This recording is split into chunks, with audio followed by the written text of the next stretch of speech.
চলে এসেছি ভেটকি মাছের একটি রেসিপি নিয়ে। একটি ছোট ভেটকি আমার মাছ দেয় যে ছেলেটি, সে বলল দিদি এই মাছটা নাও, খুব টেস্ট হবে। তা আমি নিয়েছিলাম, নিয়ে ভাবছিলাম কি রান্না করব, একটু বেশ মশলা টশলা দিয়ে রান্না করলে বেশ ভালো লাগে খেতে। কিন্তু সমস্যা একটাই ছিল, আমার বাড়িতে এখন একটু মশলা কম দিয়ে রান্না খাওয়া হচ্ছে বিশেষ কারণে। তাই ভাবলাম ভেটকি মাছটা আজকে দুধ দিয়ে রান্না করি। তো সেই জন্যে আমি একটু কাজু, পোস্ত এইগুলো দিয়ে আজকে দুধ ভেটকি করলাম। একদম সম্পূর্ণ অন্য রকম একটি ভেটকি মাছের রেসিপি। তোমরা দেখো, তোমাদের খুবই পছন্দ হবে।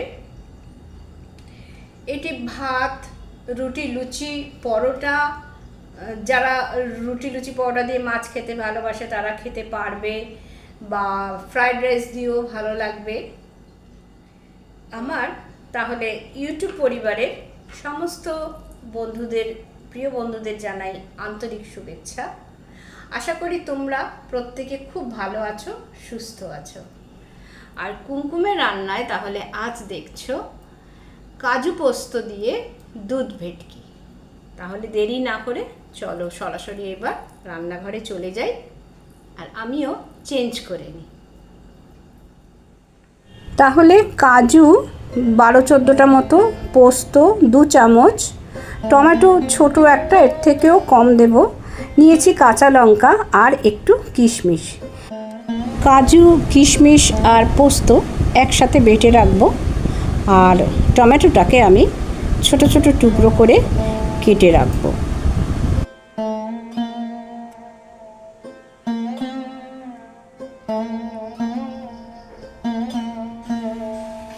ভেটকি মাছটাকে আমি 6টা টুকরো করে রেখেছি, আর ভালোভাবে ধুয়ে লবণ হলুদ মাখিয়ে মিনিট 15-20 আমি রেখে দিয়েছি।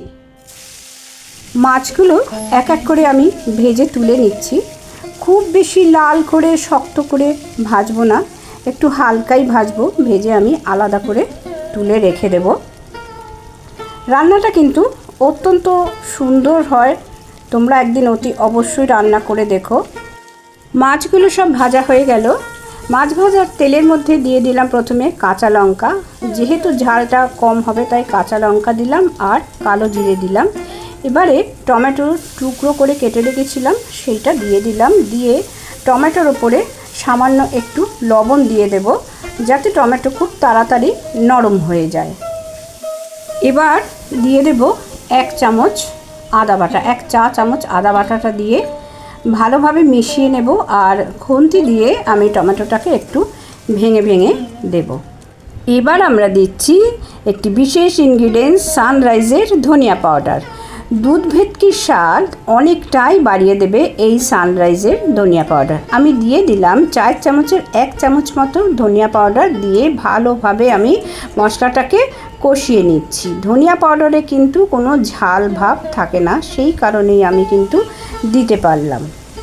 এবার আরও কিছুটা বেশ নরম হয়ে যাওয়ার পরে আমি যে কাজু, কিশমিশ আর পোস্তর যে পেস্টটা তৈরি করে রেখেছি সেই পেস্টটা আমি টমেটোর মধ্যে মিশিয়ে দিলাম, দিয়ে মশলার বাটি ধুয়ে সামান্য একটু জলও দিয়ে দিলাম। এবারে বেশ ভালো করে কিন্তু সমস্তটাকে বেশ নাড়িয়ে নাড়িয়ে খুব সুন্দর করে কষিয়ে নিতে হবে। দিয়ে দিলাম আরও কিছুটা গরম জল। এবারে বেশ ভালো করে ফুটতে দিতে হবে পুরো গ্রেভিটাকে, আর ফুটে যাওয়ার পরেই আমি আস্তে আস্তে ভেজে রাখা ভেটকি মাছগুলো গ্রেভির মধ্যে দিয়ে দিচ্ছি। বেশিক্ষণ এরপর আর বেশিক্ষণ ফোটাবার একদমই প্রয়োজন নেই, তার কারণ ভেটকি মাছ এমনিতেই খুব নরম, সবাই জানো এটা। কিন্তু যারা একদম নতুন রাঁধুনি, নতুন রান্নাঘরে আসছো, তারা কিন্তু এই টিপসটা জেনে রাখো যে ভেটকি মাছ ভাজার পরে কিন্তু বেশিক্ষণ ফোটাতে নেই, তাহলে কিন্তু মাছটা ভেঙে যাবে। এবার কিন্তু এখনও বাকি আছে আসল ইনগ্রিডিয়েন্টস। তার আগে প্রথমে আমি একটু চিনি দিয়ে নিলাম। এই রান্নাটায় কিন্তু সামান্য কয়েক দানা চিনি না দিলে কিন্তু একদম ভালো লাগবে না। এবারে হচ্ছে সেই আসল ইনগ্রিডিয়েন্টস, আমি একটু লিকুইড দুধ আমি এই গ্রেভির মধ্যে মিশিয়ে দিলাম। এবং দুধ মেশাবার সময় কিন্তু গ্যাসের ফ্লেমটা কমিয়ে রাখতে হয়। এই টিপসটাও কিন্তু সবাই জেনে রেখো, মানে যারা রান্না করো তারা তো জানো, কিন্তু যারা নতুন গৃহিণী তারা এটা জেনে রাখো, দুধ যখন কোনো রেসিপিতে মেশাবে তখন কিন্তু গ্যাসের ফ্লেমটা কমিয়ে দেবে, দিয়ে তারপরে বাড়িয়ে দিয়ে একটু ভালোভাবে ফুটিয়ে নিলেই তৈরি হয়ে যাবে কাজু পোস্ত দিয়ে দুধ ভেটকি। আমি প্রথম থেকে একটা ইনগ্রিডিয়েন্টসের কথা বলতে ভুলেই যাচ্ছি, কাজু পোস্তর সাথে আমি তো কিশমিশও দিয়েছিলাম, সেই কিশমিশের নামটা আমি বারবার বলতে মিস করে যাচ্ছি, তোমরা যেন কেউ কিন্তু কিছু মনে করো না। তাহলে আবার বলি, এই গ্রেভিটার মধ্যে আছে কাজু পোস্ত আর কিশমিশ, এবং সেটাকে সব শেষে দুধ দিয়ে ফোটানো হয়েছে। এবং পুরো রান্নাটা ফুটে যাবার পরে কিন্তু একদম তৈরি হয়ে গেছে দুধ ভেটকি। আমি আস্তে আস্তে একটি পাত্রে তুলে নিচ্ছি এক এক করে মাছগুলো। তবে মাথাটা আর লেজটা আর একটু ফুটবে, আর এই সময় ফুটতে ফুটতেই আমি আমার ঘরে তৈরি করে রাখা গরম মশলা, মানে এলাচ, দারচিনি, লবঙ্গ, এই তিনটে একসাথে হালকা ভেজে গুঁড়িয়ে রেখেছি, সেটা আমি একটুখানি গ্রেভির ওপরে দিয়ে দেব। দিয়ে আমি কিছুক্ষণ একটু চাপা দিয়ে রেখে দেব।